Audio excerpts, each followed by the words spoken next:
Hi everyone, I'm Kino. Let's take a look at really getting the legs fully behind the head, opening our hip joints as much as possible. So in order to do this, you need to externally rotate our hip joints. There's a posture in the third series called Kasyapasana, and that's what we're going to use as our foundation. We're not going to actually do the posture, but we're going to take basis in that, okay? So we're externally rotating the hip joint. We're starting with the right side, and that's going to look like bringing the knee to the side, okay?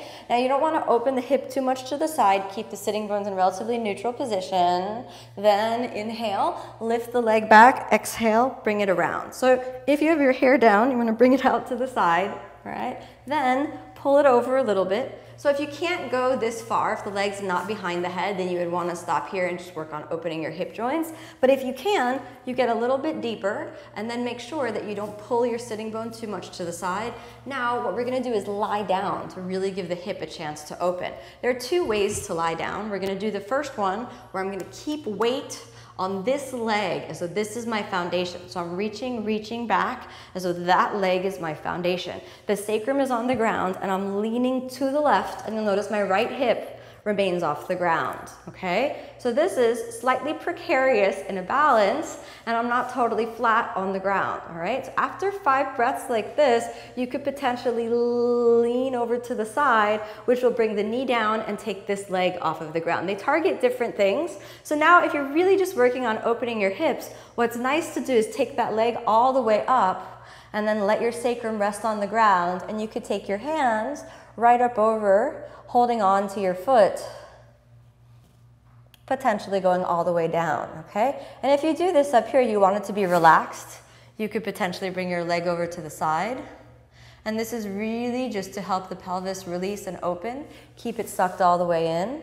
This is a great preparation for Eka Pada Shirshasana, getting the legs behind the head. Then, in order to come up, inhale, pick yourself all the way up. Okay, let's try the other side. All right, so you should feel, you should want to target that right in the hip joint. It's very important. If you start to feel pressure in the knee, you want to back off completely. So you really do need to have somewhat open hips before you try, okay? So let's go ahead and try that other side. To externally rotate the left hip joint, so we're bringing the knee to the side, not back, but to the side, okay? Sucking in the belly. Now we prepare. Inhale, exhale, bring it all the way around, all right? Then you can pause there for a moment. Make sure the leg is pressed relatively well behind the head. Use your shoulders, use your upper back.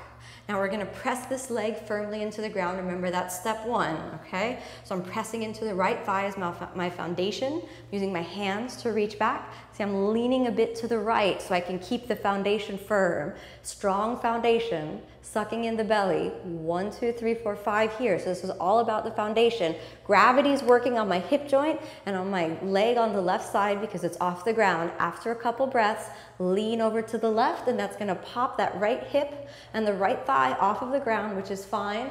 You could lean back, stretch your arms over your head to get that even further, and then just to really work on targeting and opening the hips in a relaxed way, hands over the head, taking a few breaths here, sucking down into the low belly. You could take that out to the side to make it nice and even, keeping the low belly drawn in. And then stretching the leg back out. When you're ready to come out, inhale, all the way back up. Nice and easy. So you can really feel your hip joints open. Take 5 breaths in each one, play around with it. If you're trying the posture in third series, it's a great place to start. Thanks for watching.